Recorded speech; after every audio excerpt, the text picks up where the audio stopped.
Na tela, segundo Seminário Nacional de Ciência, Tecnologia e Inovação, ampliando os espaços de inclusão, acessibilidade e desenvolvimento social. Realização: Instituto Federal de Educação, Ciência e Tecnologia Sul-Rio-Grandense, Campus Pelotas, Visconde da Graça. Núcleo de Apoio a Pessoas com Necessidades Específicas, IFSU, Campus Pelotas, Visconde da Graça. Programa de Pós-Graduação em Ciências e Tecnologias na Educação, IFSU, Campus Pelotas, Visconde da Graça. Parceiros: Programa Núcleo de Estudos em Ciências e Matemática. Escola Especial Professor Alfredo Dubi. Escola de Educação Especial Luiz Braille. Lavoro Produções. Apoio: FAPERGS, Fundação de Amparo à Pesquisa do Estado do Rio Grande do Sul. Temática: Acessibilidade Universal. Mediadora, mestre em Educação Alice Maria Cezepanski. Palestrante, consultora em mídias acessíveis Leandro Pereira. Convidamos a professora Alice Maria Souza Cezepanski, mestre em Educação e especialista em trabalho docente pela Universidade Federal de Pelotas e coordenadora da Assessoria de Programas Educacionais da Secretaria Municipal de Educação e Desporto de Pelotas, para realizar a mediação da mesa. Bom dia a todos. Queria dizer da minha honra de estar aqui neste evento e fazendo a mediação desta mesa. Chamar para me acompanhar com muito orgulho o engenheiro Frederico Viebic.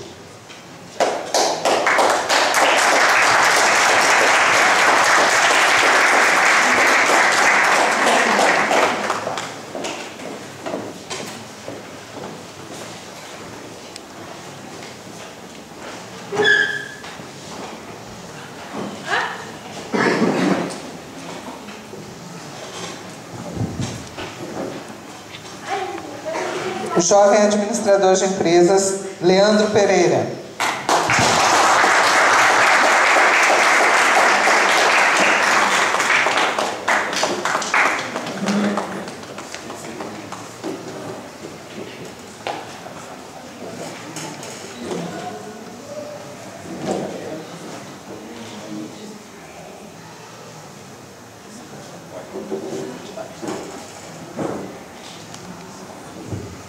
Leandro Pereira, administrador de empresas, especialista em gestão ambiental e consultor em mídias acessíveis.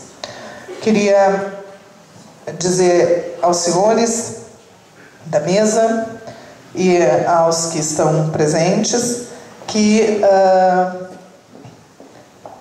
agradecemos desde já a oportunidade de poder ouvi-los, é uma honra para nós.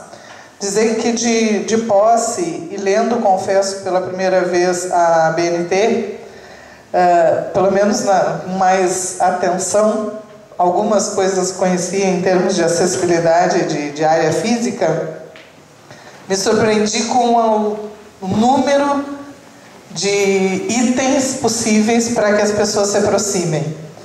E percebi o quanto tempo nós passamos discutindo discutindo como chamar quem tem alguma deficiência, necessidade, que termos usar, e distante das pessoas. No momento em que, através das normas, nós podemos criar mais condições de acesso, nós podemos nos aproximar das pessoas e assim tentar, quem sabe, eliminar a palavra inclusão. Eliminar sim, porque só assim a gente elimina que a contrapõe, que é a exclusão. Se não tivéssemos exclusão, não precisaríamos da palavra que a contrapõe. Então, é com um grande orgulho, prazer, que faço a mediação desta mesa e estamos prontos a ouvi-los. Vamos ao trabalho. Conversamos com o Leandro. Certo, Leandro? Vamos conversar? Então tá, estamos prontos.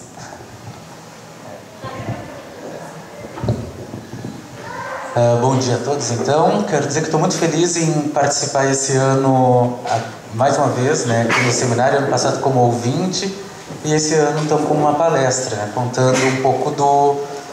relatando um pouco da minha experiência com a deficiência, né, que foi adquirida, não é uma deficiência congênita. Então, eu preparei uma apresentação especialmente para o seminário.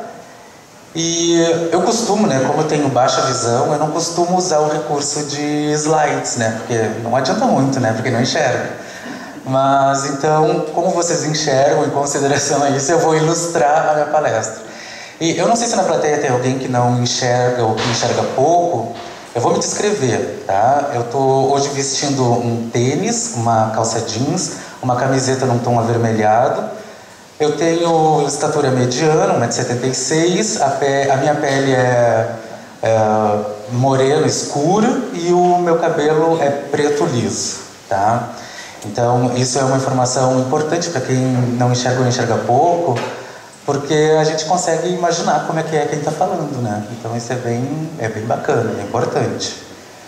Daí vocês julgam se eu sou feio ou se eu sou bonito, né? Não sei se posso ficar de pé, onde é que vai estar apresentado os slides que a gente... Acho que eu vou ficar melhor posicionado assim, para necessidade. Claro. Então vamos ver. Aqui na minha direita, tu me dá o teu cotovelo e me posiciona num lugar legal. E me diz se tem algum obstáculo, se eu posso cair, quanto senão eu posso ir para frente. Tá bem? Eu vou cair junto. Tá, então eu posso ficar aqui? Eu acho que pode ficar aqui, não atrapalha ninguém, né? Então tá bem, obrigado. Atrás de ti tá a mesa e tem um copinho d'água se precisar. Certo. Tá ok, obrigado. Então, como você pode ter percebido, né, no início a gente sempre tem que dar algumas instruções, porque nem sempre as pessoas sabem como agir quando encontram alguém com deficiência. Ah, ótimo, mas eu não vou caminhar muito, né? Isso é muito importante porque muitas vezes as pessoas elas se inibem, né, quando encontram alguém com algum tipo de deficiência, porque elas não sabem como agir. Então eu faço questão sempre de instruir, né, de ajudar a saber como agir, porque isso é bem importante, né? A gente sempre precisa da ajuda de alguém e às vezes a pessoa também está disposta, mas ela nem sabe como poder ajudar. Mas eu vou iniciar a apresentação de hoje, acho que já pode colocar os slides, falando como que isso aconteceu, né? Eu preparei essa palestra, o nome para esse dia de hoje, e eu nomeei, né, como etapas de uma vida normal, e normal entre aspas, porque a gente tem esse costume de normatizar as coisas, e na verdade o normal eu acho que ele não existe, né? Porque ou a gente diz que tudo é normal ou que nada é normal, né? Então, etapas de uma vida normal.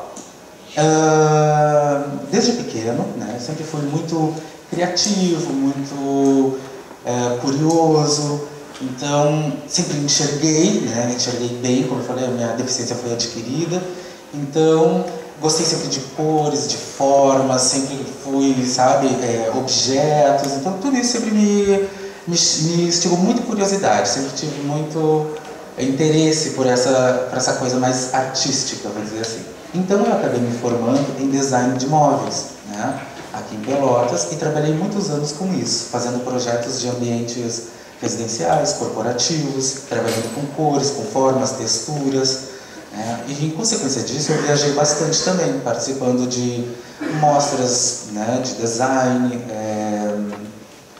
acompanhando lançamentos, isso dentro da nossa cidade, fora da cidade, fora do estado. Então, eu trabalhei muito tempo com isso. Então, era uma profissão que eu gostava muito, independente total da visão, né? Porque é aquela coisa conceitual, uma estética, né? Então, eu dependia muito da visão, né? A minha referência toda era visual para poder trabalhar. Só que em 2009, em abril de 2009, eu comecei a sentir umas ardências nos olhos e elas passavam, né? Dava um dia, passava, dava no outro, passava, e eu não achei que fosse, de repente, um sintoma da manifestação da minha doença autoimune. Até que teve um dia que eu deitei para dormir, e quando eu acordei eu não enxergava nada, né? Bem assim, não enxergava nada mesmo. Daí eu liguei para o meu trabalho, disse que eu não podia trabalhar e fui no médico, num oftalmologista. E num primeiro momento, né, teve uns colírios que passou e a minha visão retomou, mas a gente não sabia o que era. E a gente tratou por conjuntivite durante um período, e esse período foi muito importante, né? Foi um período assim que a gente não descobriu e o meu problema evoluiu muito nesse período, né? Foram 15 dias que eu fiz um tratamento que na verdade era inadequado. Isso lá em 2009, né? Em abril de 2009. Só que no meio de 2010 eu tive uma crise muito forte, uma crise muito aguda desse processo inflamatório, que era o sintoma da minha doença. E esse processo inflamatório ele teve outros problemas, né? Causou outros problemas como descolamento de retina, aumento da pressão ocular, então uma série de consequências, e aí eu fiquei com baixa visão. Então em menos de um ano eu fiquei enxergando como eu enxergo hoje, né, com baixa visão. E eu fiz meu tratamento, aqui eu já não estava conseguindo mais fazer o tratamento, né, porque os médicos não sabiam o que era, então a gente foi fazer um tratamento em Porto Alegre. E lá, eu também, o médico, fui tratando por algum tempo, só que o meu médico achou que ele também não sabia mais como conduzir, né, esse tratamento, e então me encaminhou para São Paulo. E lá eu fiz uma cirurgia do olho esquerdo, que não foi bem sucedida, e desse olho eu não enxergo quase nada. Só um pouco de claridade, assim, consigo saber se é dia, se é noite, ou às vezes de muito perto algum movimento. E como essa cirurgia foi mal sucedida, e o médico lá também não sabia o que era, então eu resolvi continuar tratando em Porto Alegre, que era muito mais perto, né? E a gente conseguiu estabilizar. Então, hoje, a minha deficiência, o meu problema de saúde, ele não tem diagnóstico, porque os médicos não sabem o que está causando isso, e a gente trata apenas o sintoma, porque a gente não sabe qual é a doença, né? Então, isso no início foi bem desesperador, porque a gente queria que fosse, né, a gente queria saber a causa, mas a causa não aparecia. Então, não adiantava também a gente ficar querendo encontrar uma resposta de uma coisa que nem os especialistas sabiam. Então, devido a isso, eu parei de trabalhar, né? E isso aconteceu bem na época, no último semestre da faculdade, aquela época que a gente precisa fazer o trabalho de conclusão de curso, né? Que é um período horroroso. E aí eu contei muito com a ajuda de amigos, dos meus irmãos, para poder terminar o meu trabalho, mas eu consegui concluir a graduação em administração. Como eu tinha parado de trabalhar, por causa do problema visual, aí então eu resolvi continuar estudando, então daí eu fiz a especialização em gestão ambiental, que foi mais um ano depois de formado. E nesse período eu passei um pouco de trabalho porque eu não conhecia ainda, né, tecnologias assistivas que pudessem me ajudar a usar o computador, a ler os artigos, a escrever os meus trabalhos sozinho. Então, mas mesmo assim eu consegui concluir a minha especialização. E aí, depois disso, né, é que eu pensei, enquanto eu esperava uma resposta dos médicos em descobrir o que estava causando o meu problema de visão, eu percebi também que aquele tempo era um tempo valioso que estava sendo perdido, né? Perdido porque eu estava improdutivo, né? Embora eu continuasse me especializando, me qualificando, eu não estava colocando em prática assim, o meu conhecimento, eu não estava conseguindo usar meu celular, eu não estava conseguindo usar meu computador, eu estava numa fase crítica dessa adaptação da nova realidade. Mas, como não adiantava também eu ficar esperando, né? Embora houvesse a esperança, eu resolvi então tomar uma atitude, que foi procurar a escola Luiz Braille. Então, lá na escola Luiz Braille foi o primeiro contato que eu tive para saber o que eles poderiam oferecer para quem enxerga pouco ou não enxerga nada, né? E lá, então, eles me informaram, né, sobre tudo que eles tinham disponível e o que eu poderia fazer inicialmente para começar a entender e aceitar, né, e saber como agir diante dessa falta de visão, né? Então foi muito importante o papel da escola e da instituição em me acolher, né, e me instruir para saber como agir dali para diante. Tá? Então eu vou colocar, no primeiro slide eu tinha colocado uma lista assim, de coisas que aconteceram nessa primeira etapa da minha vida normal. Né? Então agora a gente vai para a segunda etapa, né, da vida normal, porque não mudou, vocês vão ver quase nada. Então vamos passar para o segundo slide. Que lá na escola, o primeiro contato que eu tive foi com um grupo de convivência de adultos. Né? Então é um grupo que tem encontros quinzenais, e nesse grupo a gente troca experiências, né, que para mim foi muito importante inicialmente, para saber como que outros deficientes conseguiam ter uma vida normal sem enxergar nada ou enxergando pouco. Então ali foi muito importante essa troca de experiência, essa percepção de que uma pessoa que não enxerga absolutamente nada consegue fazer praticamente tudo. Cozinhar, lavar, passar, cuidar da sua casa, cuidar dos seus filhos, né? Consegue trabalhar, consegue fazer tudo de uma maneira um pouco diferente, né? Porque hoje, quando a gente deixa alguma coisa cair, a gente olha e vê onde está. E hoje, sem enxergar, a gente se abaixa e vai tateando até achar. Então, a gente consegue encontrar, mas de uma maneira diferente. E isso aí foi muito importante para o meu entendimento, né? E saber que existem outras pessoas numa situação, entre aspas, né, pior que a tua, porque não existe uma situação melhor ou pior, existe uma situação de tu estar mais ou menos preparado, né, para saber lidar com a situação. Então eu gosto muito dessa maneira, porque eu acho que assim, tem tanta gente que enxerga e leva uma vida pior do que quem não enxerga, né, e tem tanta gente que está viva e não vive, né, então eu acho que é uma coisa bem... Eu gosto de levar mais para esse lado, porque eu não gosto daquela situação do deficiente se vitimar, né, da situação, e nem das outras pessoas tratarem o deficiente como uma vítima dessa circunstância ou subestimar, né, porque eu acho que a superação é muito maior e tem gente com muito mais vontade de fazer as coisas, mesmo limitada, do que quem não tem limitação nenhuma. Então foi uma experiência tão bacana lá na escola, com o grupo de convivência de adultos, que eu depois, no ano seguinte, isso foi em 2011, quando eu tive o primeiro contato com a escola, foi em setembro de 2011.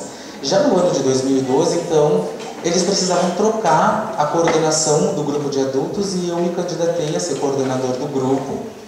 E eles aceitaram, me aceitaram, né? Então eu desenvolvi vários trabalhos com o grupo de adultos propondo as atividades dos encontros quinzenais. E eu coloquei umas fotos que numa delas aparece o Dan Barbier, que ele é historiador da Biblioteca Pública, e ele é um colaborador muito bacana, a gente acabou se tornando amigo, e ele já fez atividades lá na escola, ele já fez atividades na própria biblioteca, né, com o grupo de adultos, contando alguns contos, mostrando os livros, fazendo o pessoal conhecer o acervo, perceber aquele espaço, sentir o cheiro da biblioteca, né? Eu digo aquele cheiro de livro velho, o cheiro do conhecimento. Então isso é muito, muito bom. E a gente tirou um pouco o pessoal de dentro da instituição e levou para outros ambientes. Alguns já conheciam a biblioteca, outros foram apresentados nesse momento dessa atividade. Uma outra foto que também está nesse mesmo slide é com a nutricionista Priscila Meirelles, que é uma amiga pessoal, e ela fez umas oficinas bem legais lá no nosso grupo de adultos, informando, né, sobre a importância de uma alimentação saudável, os benefícios que isso traz para o organismo, as doenças, né, que são relacionadas hoje com a alimentação, né, ou doenças que podem ser prevenidas, né, também com uma alimentação adequada. Hoje a gente vê assim, que a diabetes, né, é uma doença crônica e que pode ser controlada, mas ela tem uma consequência, né, se não for controlada, que é a cegueira. Então, isso foi muito bacana, porque daí, nesses encontros sempre tinha esse cunho informativo, educativo, sabe? Então era bem legal, e algumas pessoas que faziam parte do grupo, algumas têm facilidade de ter acesso à informação, outras nem tanto, algumas têm vários níveis socioeconômico, intelectual. Então, isso aí foi bem bacana, esse trabalho que eu desenvolvi com eles, porque daí eu consegui levar, né, essa informação que muitas vezes é restrita para quem não enxerga bem. No próximo slide tem uma outra imagem, que é uma outra atividade do grupo fora da instituição, que foi na Casa e Jardim, no jardim sensorial desse lugar, né? Foi a Daniela Schmidt-Schosler, que é agrônoma e foi minha colega na especialização em gestão ambiental, que propôs essa ideia, e a gente fez uma atividade muito legal com eles, onde ela mostrou, né, as variedades em plantas, a propriedade terapêutica de cada uma delas. A gente sentiu o cheiro da lavanda em planta, né, o cheiro do capim-cidrão, do capim-cidreira também na planta. Então, alguns cheiros que a gente já conhecia, menta, né, algumas das crianças que estavam acompanhando os pais reconheceram e diziam que era cheiro de chiclete, daí sabia que era menta, sabia o que era hortelã. Então isso foi muito legal. Então a gente explorou outros sentidos nesse jardim sensorial lá da Casa e Jardim, que fica ali do lado da Escola Braille. Muita gente nem conhece que a gente tem aqui na cidade, né, esse espaço que pode ser visitado, e foi uma atividade muito boa. Então o grupo de convivência foi o primeiro passo, né, para eu poder ter um entendimento dessa nova realidade e ver que era possível, né, continuar tendo uma vida normal. Então, no próximo slide, que eu vou precisar de ajuda, que eu não lembro qual era. Informática adaptada. Foi o segundo passo que eu tive lá dentro da escola. O que aconteceu? Eu fiquei praticamente um ano sem mexer no meu computador com autonomia, né? Então, quem monitorava meus e-mails era minha irmã. Às vezes ela tinha que ler alguma coisa no computador, ou se eu queria navegar em alguma página, porque eu não sabia que existiam tecnologias assistivas que eu pudesse utilizar normalmente o meu computador sem enxergar bem, né? Então, eu fiz o curso lá de informática adaptada, onde eu fui apresentado para alguns softwares de ledores de tela, alguns softwares que me possibilitava fazer o recebimento e envio dos meus e-mails, ter uma agenda de compromissos ou uma agenda telefônica também no meu computador. Então, isso aí foi fundamental para que eu pudesse retomar essas atividades, né, com a internet, assim. E também eu conheci o celular acessível, né, onde também tem um programa no celular, com ledor de tela, onde eu conseguia receber mensagens, enviar mensagens, eu mesmo discar o número, e o meu celular vai falando qual o número que eu estou discando, o nome da pessoa que está chamando. Então isso foi muito legal, porque antes eu recebia mensagens no celular e alguém tinha que ler para mim, né? Então, perdendo privacidade, me tornando dependente, né? Uma série de coisas assim, que não é bom quando a gente... Nunca é bom depender de alguém, né? Embora muitas vezes a gente precise. Mas quanto mais autonomia, melhor. Então, nesse período da informática adaptada, foi muito importante para eu poder saber que existiam esses recursos. E na foto que eu coloquei aqui no slide, foi num curso de capacitação oferecido lá pela escola. E eu tirei uma foto de um aluno que ele está usando uma tecnologia assistiva, que é tipo um mouse, que ele passa em cima do texto e o texto é ampliado na tela do computador. Então, quem tem baixa visão consegue fazer leitura com o texto ampliado no computador, na tela do computador. E também, nesse período, né, que eu fiz esse curso de informática adaptada, teve uma professora que teve que entrar em licença maternidade e eu me coloquei à disposição como voluntário, né, para cobrir esse período que ela ia ficar fora. Então eu dei aulas lá na escola em informática adaptada, porque foi uma maneira também de eu poder retribuir tudo que eu tinha aprendido, né? E não tem maneira melhor de aprender do que a gente estar inserido ali no lugar, né, onde as pessoas têm a mesma limitação que tu, ou outras situações, né, outras condições e a gente poder dividir, trocar essas experiências, né? Dividir as dificuldades e trocar essa experiência. Então foi um período muito bom também. Então eu ensinei um pouco de informática e aprendi muito mais, né, com eles, sabendo, porque existem vários tipos de deficiência. Então o glaucoma é um tipo, deixa a visão de uma maneira, retinose pigmentar deixa a visão também de uma maneira. Então cada um enxerga de uma maneira conforme a sua doença, né, o que causou o problema visual. E claro, também tem os que não enxergam nada, então a percepção deles era totalmente diferente, né? E a gente poder ouvir tudo que está ali na tela do computador e saber os comandos também, então é uma coisa muito interessante. E aquilo ali para mim foi fundamental para eu poder também me preparar, né, para essa reabilitação e esse momento que eu estava, um momento transitório, assim, que eu estava começando a caminhar, né, numa nova fase, né, numa nova etapa, que era essa de não enxergar bem. A próxima lâmina, por favor. Que foto era essa? Então. No sistema Braille, né, eu coloquei ali uma frase que uma folha em branco pode dizer muito. Ontem foi bem bacana quando a Fabiana me entregou o programa daquele seminário. Então era simplesmente um papel branco cheio de alto relevo. Aquilo ali é uma coisa fantástica, né? Foi a terceira fase da minha reabilitação lá na escola. Então, depois que eu comecei a entender aquela coisa do convívio, da troca de experiência, da vivência mesmo como deficiente, aí depois eu voltei a utilizar na minha casa o meu computador, o meu celular, através da tecnologia assistiva. E então daí a terceira etapa, né, a terceira fase era aprender o Braille, que é muito difícil, né? Tive muita dificuldade. E eu coloquei uma foto aqui também de um curso de capacitação que teve lá da escola, onde a gente, em grupo, a gente está praticando o Braille, escrevendo com a reglete, né? E aprendendo também a fazer a leitura, conhecer todos aqueles caracteres e tal, e a combinação dos pontos. Então isso é muito importante, porque o que acontece? Todo deficiente visual, enxergando pouco ou nada, ele tem que aprender Braille, porque em situações triviais hoje a gente precisa do Braille.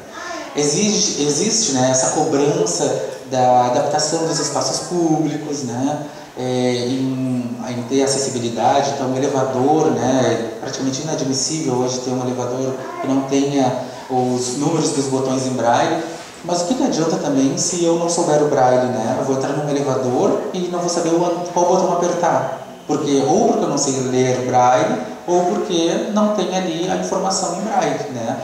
Então eu acho que é muito importante hoje, com essa cobrança, com essa preocupação, com essa coisa da inclusão que hoje pedem tanto, né? Mas o deficiente também tem que fazer a parte dele, então ele também precisa se preparar para poder cobrar com propriedade, né, esse direito e também gozar desse investimento, né, que os lugares estão fazendo para poder se adaptar e tornar tudo muito mais acessível. Então hoje, até mesmo nos bancos mesmo, né, tem aqueles mapas táteis, né, onde está ali setorizado cada espaço do banco com inscrições em Braille. Hoje as embalagens, né, de remédios mesmo, que é uma coisa super importante. Eu continuo usando vários colírios, né, no meu tratamento. Já saber pegar os colírios e saber qual é cada um é muito importante, né? Então está escrito em Braille. Então eu sempre digo assim, o deficiente tem que se preparar, né, para poder utilizar desses recursos, né? Porque não adianta também eu não enxergar direito e de repente me entrega um programa em Braille e eu não vou conseguir ler, ou me entrega um produto com rótulo em Braille e eu vou depender de alguém que enxergue para poder me ajudar. Então isso não é bom, né? A gente tem que se preparar para isso. E numa outra foto, eu acho, qual é a próxima? Orientação e mobilidade. Tá. Então, depois, então o que eu fiz? Só para concluir ali a parte do Braille, né? Hoje a gente tem os recursos, né, de escrever ou com reglete, escrever com a máquina, né? Hoje vários produtos mesmo têm a inscrição em Braille nas embalagens, né? Tanto alimentos como medicamentos e cosméticos, né? Então isso é muito, muito interessante. E a outra fase, a quarta fase lá da escola foi o período de orientação e mobilidade, né? Porque o que acontece? Sem enxergar direito, eu não sabia mais me deslocar sozinho, né? Eu dependia de alguém que me ajudasse a ir nos lugares. E nesse período foi muito, naquele período lá que eu estava terminando a faculdade, logo que eu comecei a enxergar mal, né? Os meus pais me acompanhavam na faculdade, né? Me levavam, me buscavam, ou às vezes eu pegava um ônibus. E aí depois a gente me esperava na parada de ônibus, era uma coisa super trabalhosa, né? Ou às vezes também queria ir na casa de um amigo, uma coisa tem que levar, tem que buscar, mesmo que morasse perto, né? na mesma quadra, 2 quadras, mas aquela coisa de tu não saber mais como agir diante dessa situação. Então eu fiz também a oficina lá, a capacitação em orientação e mobilidade, que é o fundamental, né, para o deficiente visual poder ter autonomia e liberdade, né, de poder ir nos lugares que ele precisa sozinho, seja dentro de casa ou seja em outros lugares mesmo, né. Então, eu coloquei uma foto aqui, que é do curso de capacitação também de orientação e mobilidade que a escola ofereceu para um grupo era uma turma, daí a maioria eram pedagogos, pessoal dessa área da educação. E nessa foto que eu coloquei, a gente está bem no centro de Pelotas, perto do Chafariz das Três Meninas, ali bem no calçadão da Andrade Neves. E nessa foto eu estou colaborando, né, como um voluntário, né, servir de cobaia para essa turma, que eles precisavam daí colocar em prática, né, o que eles tinham aprendido no curso, que era orientar, né, guiar um deficiente. Então, aí eu tirei uma foto ali com as alunas e com acho que também está o professor Rafael, que foi quem deu o curso, mas foi uma coisa muito legal e bem divertida, porque não é fácil a gente guiar alguém, né? E existem técnicas que são bem específicas. Quando eu fiz esse curso, a minha mãe fez junto comigo, porque é ela que tem me acompanhado em tudo assim, que eu faço, né? Então, às vezes me acompanha nas palestras, me acompanha em apresentações, seminários, me acompanha em inúmeras coisas. Nas atividades lá na Escola Braille também. Quando eu fiquei de voluntário, ela também foi voluntária para poder me ajudar, né? Foi voluntária em outras atividades lá dentro da instituição. Então a minha mãe foi quem fez o curso junto comigo. E a gente percebeu o quanto é importante, né, a pessoa se preparar e o deficiente se preparar e as outras pessoas também estarem preparadas. Então era muito diferente quando a minha mãe me conduzia e meu pai, por exemplo, que não fez o curso comigo. Porque existem técnicas de como tu vai passar num lugar estreito, como tu passa num lugar largo, né? Então o posicionamento do braço, quando eu vou ser guiado, eu estou segurando no cotovelo de alguém. E existem várias maneiras daquela pessoa mexer o cotovelo que vai me conduzir, né? Num espaço largo, num espaço estreito, quando a gente sobe ou desce calçadas, quando a gente sobe e desce degraus, né? Agora mesmo quando o Raimundo me conduziu até aqui, a gente chegou bem aqui na frente, onde tinha um degrauzinho, e ele parou, e claro, eu parei, né? Porque o chefinho mandou, né? A brincadeira é, o chefinho mandou, ele parou, eu parei. E daí ele falou, tem um degrau alto, e eu, daí? Né? Então, tipo, tu vai ter que subir para poder saber qual é a altura, né? Então, quando ele deu o passo, eu já sabia mais ou menos a altura. Então, o movimento do corpo de quem nos guia é que nos diz o que a gente tem que fazer, né? E eu prefiro que me guiem sempre pela direita, porque o olho que eu enxergo melhor é o da direita, né? Embora eu enxergue mal dos dois, o que eu enxergo melhor, menos pior é o da direita. Então, eu prefiro sempre que alguém me conduza pela direita. E a Nicole também, que tem me acompanhado desde ontem, aquela coisa também, teve uma hora que ela parou e daí ela me disse, acho que era para subir na van, falou, tem um degrau, mas daí ela parou e eu parei, né? A brincadeira é, o chefinho mandou. Então, como está sendo guiado, o guia tem que estar sempre na frente, né? Porque geralmente o que acontece? Quando a gente precisa de ajuda, já chega a gente já empurrando nas costas e já falou, o que eu vou fazer, né? Não sei nem para onde caminhar. Então, não é assim, né? E ano passado, no seminário, tinha várias pessoas que estavam lá prontas para ajudar, mas elas não sabiam ajudar direito, né? E eu sempre faço questão de ensinar, né? De dizer, porque a gente, hoje, a gente pode encontrar os deficientes em todos os lugares, né? Os deficientes, eles estão em todos os lugares, porque eles são muito numerosos. Então, eles estão hoje na rodoviária, no aeroporto, estão no shopping, estão nas lojas, estão no colégio, na faculdade. E quando a gente sabe, né, a gente está sempre disposto a ajudar, mas nem sempre a gente sabe como ajudar. Então, no curso de orientação e mobilidade é um curso bem bacana, né? Lá na escola tem cada 2 anos, né? Que um ano é de seminário, outro ano é de cursos de capacitação, lá na Escola Braille. E esse curso é muito bacana, eu acho que todo mundo, o pessoal da área da educação, o pessoal do comércio, eu acho que sempre tem que fazer, porque saber agir diante de uma pessoa com deficiência quebra aquele gelo, sabe? Então eu acho que isso é muito legal. E às vezes é mais por causa da pessoa que não sabe como agir do que do próprio deficiente, né? Eu, como sou bem despachado, eu já ensino, se a pessoa está me conduzindo errado, fazendo alguma coisa errada, eu já ensino, já ajudo, né? Mas nem sempre é assim, né? Esse curso de orientação à mobilidade, né? Eu trouxe aqui a minha bengala, ela está sempre comigo, porque essa ferramenta, né? A bengala, ela pode ser utilizada por pessoas que não enxergam. Ela é utilizada por pessoas que não enxergam nada e por pessoas que enxergam pouco. Só que essa coisa da pessoa que enxerga pouco, geralmente quando eu estou na rua de óculos escuros e andando de bengala, e às vezes, sei lá, dependendo da luminosidade do dia, do lugar onde eu estou, às vezes eu enxergo e não preciso dela. E às vezes alguém pode olhar e achar, está se fazendo de cego, né? Mas não tem nada a ver. A bengala, ela pode ser utilizada por quem enxerga pouco ou quem não enxerga nada. E aqui, então, eu trouxe a minha bengala para vocês verem que ela é dobrável, né? Mas tem as bengalas fixas também. A dobrável porque em alguns lugares a gente não precisa ficar sempre com essa bengala aberta, né? Que ela ocupa espaço, às vezes em algumas situações ela ajuda, em outras ela atrapalha. Mas é fundamental para a gente poder ter autonomia, liberdade, né? Poder fazer as coisas sozinho. Então, o curso de orientação à mobilidade eu acho que é indicado para todo mundo que tem alguma deficiência visual, né? Porque às vezes a gente está em algum lugar, hoje mesmo, se eu estiver aqui sozinho, né? Se não tiver ninguém para me ajudar, com a minha bengala eu vou saber saber como me deslocar, né? Voltar para a saída, ou pelo menos diminuir os riscos de me machucar, de me bater em algum lugar, ou de pisar em falso num degrau. Inúmeras situações, né? Subir escada sozinho, sem corrimão, com uma bengala é possível, né? Porque a gente vai batendo degrau por degrau e tu não vai dar aquele passo em falso, que é um horror. Então eu acho bem importante. Eu coloquei mais umas fotos aqui, vamos passar, de umas situações, né? Onde, se eu não me engano, essa foi na Redenção, né? Então, na Redenção, lá em Porto Alegre, a melhor coisa que a gente faz é poder passear e tu poder saber qual é o caminho que tu está fazendo, qual é o caminho que tu escolheu, né? Então aqui eu já sei que eu estou no limite, né? Porque eu não posso caminhar mais do que isso.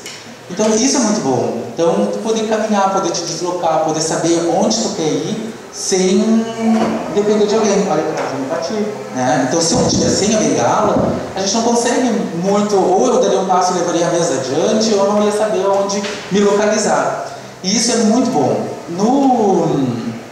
Na próxima lâmina tem umas fotos minhas também passeando no shopping. Então eu faço questão, né, de usar a minha bengala, porque o que acontece? Ela também me identifica como deficiente, né?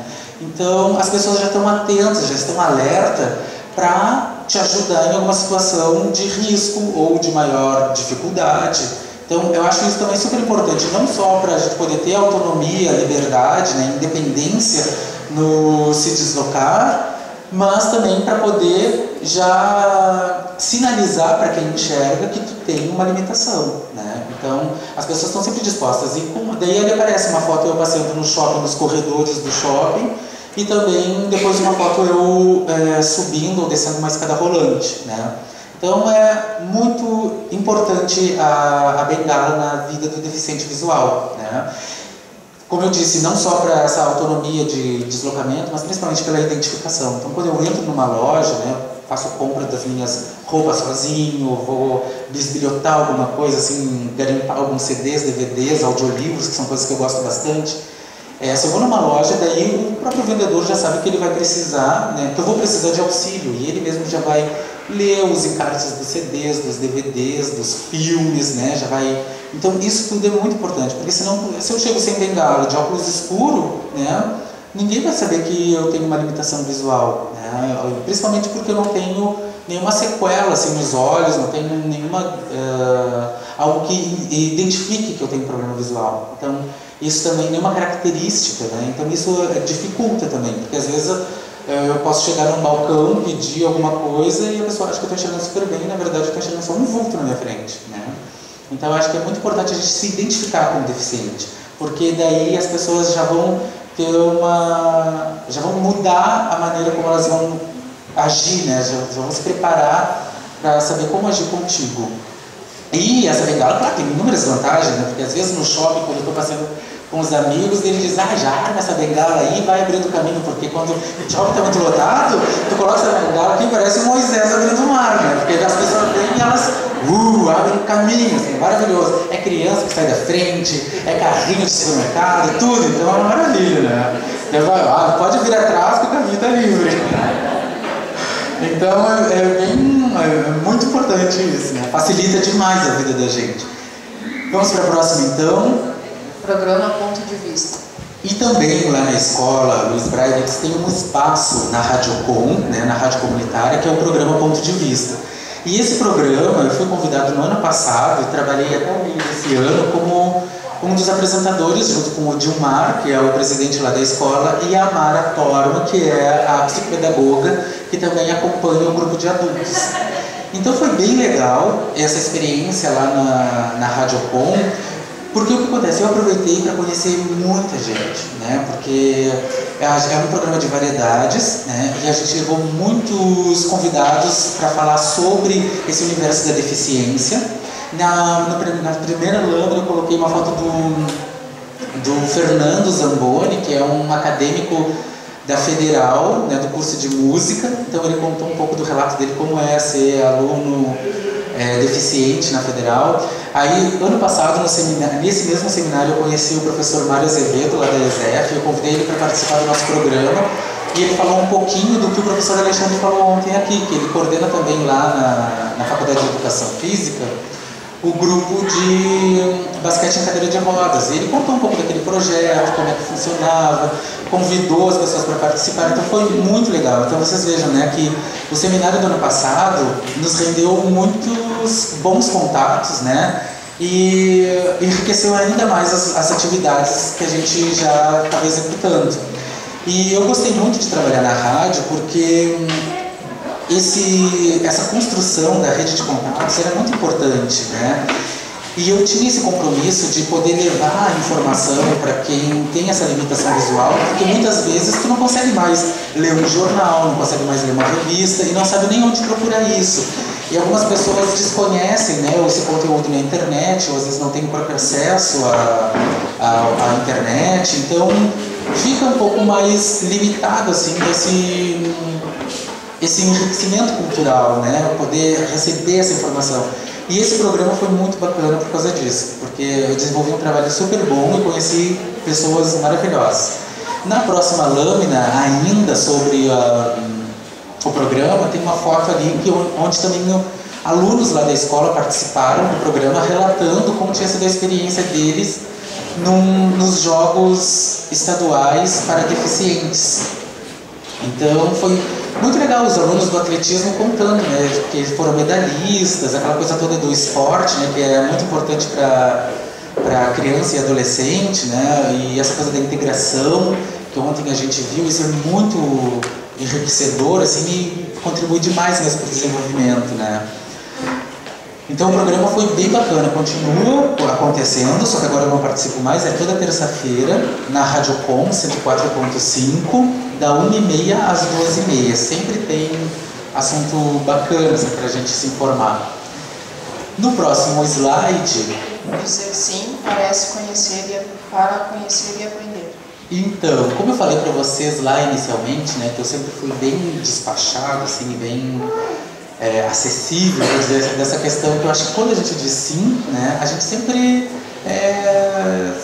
se abre a novas experiências, novas ideias, né? Foi o que aconteceu também. Eu costumo dizer que eu não recuso convite, né? Então, toda vez que me convidarem, eu sempre aceito, sempre digo sim, porque eu acho que essa contribuição, né, que os outros participantes deram e hoje eu aqui, então essa troca eu acho que é sempre muito enriquecedor. Eu acho que a gente sempre tem que dizer sim para uma coisa que vai fazer um bem para muitas outras pessoas, né? Então, semana passada, quando o Raimundo e a Fabiana me convidaram para participar do seminário, eu fiquei muito feliz, embora, claro, o tempo tenha sido bem curto, né, para poder preparar essa apresentação, mas eles me disseram também que o tempo foi curto para eles também prepararem o seminário.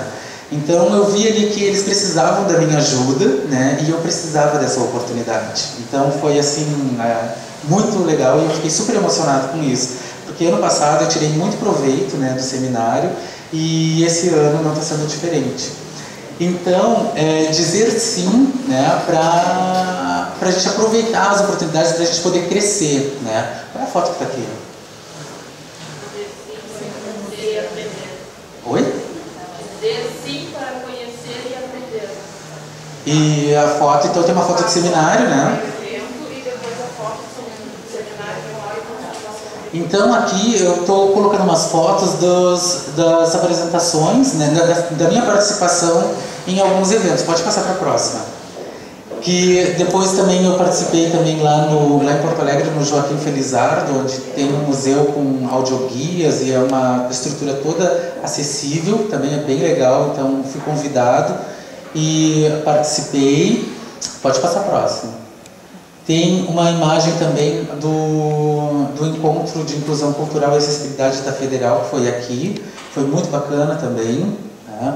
Então eu sempre estou dizendo sim para tudo que me convidam. Pode passar a próxima. Tá. Qual é essa aí? Deficiência, minha aliada. Então, daí depois desse período todo que eu falei para vocês, dessa questão da reabilitação, né? Daí então, o que a gente faz? Se a deficiência, ela tem vários pontos negativos, né? Então eu utilizei a deficiência como minha aliada. Então eu criei algumas... Qual é a imagem que está aqui? Então eu criei várias apresentações relacionadas à deficiência dentro da minha área, que é a administração. Então a primeira, né, pode passar para a próxima, a primeira palestra que eu fiz foi o marketing sensorial, o poder dos sentidos. Essa palestra é bem interessante porque ela explora outros sentidos, né, como o olfato, o paladar, a audição, dentro do mercado, né? Então hoje algumas empresas, alguns estabelecimentos comerciais, lojas, né, lojas de departamento, de vários segmentos, então exploram outros sentidos, né, para poder aguçar no consumidor, né, a vontade de consumir. Então aqui tem uma foto também essa palestra eu já dei lá no IPA, lá em Porto Alegre, tem uma foto aqui de uma chamada no site, uma informação do site da minha palestra. Pode passar para a próxima. A outra palestra que eu criei foi Mídia Acessível, né, que é o conhecimento ao alcance de todos, porque essa palestra é bem bacana, porque também fala sobre essa importância, né, do acesso da informação a todo tipo de consumidor, inclusive o consumidor com deficiência, né? Então, ou seja, as embalagens com inscrição em braille, as propagandas, né, com legenda em libras, os filmes com audiodescrição, então jornal digital, revista falada, então vários tipos de mídia. Pode passar a próxima. Essa palestra eu dei semana retrasada lá em Porto Alegre na Uniriter, então para o curso de publicidade, né? E agora sexta-feira eu estou indo novamente lá para Porto Alegre porque eu também tenho uma outra palestra na Uniriter. Então essas palestras são bem interessantes, né, porque hoje esse assunto é de interesse de todos e os alunos, né, os cursos hoje já preparam, os alunos para se colocarem no mercado já com esse conhecimento, né. E tem uma outra, pode passar a próxima, que é Atitude, a sua melhor habilidade, que é uma palestra motivacional, que eu também criei, já apresentei em vários lugares, onde eu conto um pouco dessa minha experiência com a deficiência, e principalmente essa questão hoje do deficiente não se ver vítima, né, da sua condição, e também principalmente da pessoa que não tem deficiência não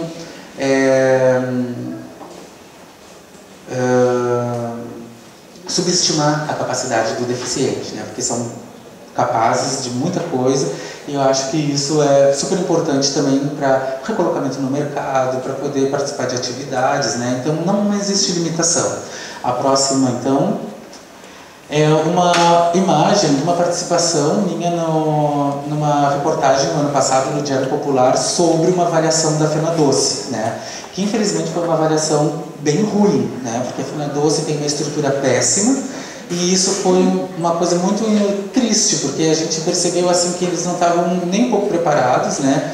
Ou não sei se de repente pela falta de conhecimento ou pelo próprio por falta de interesse.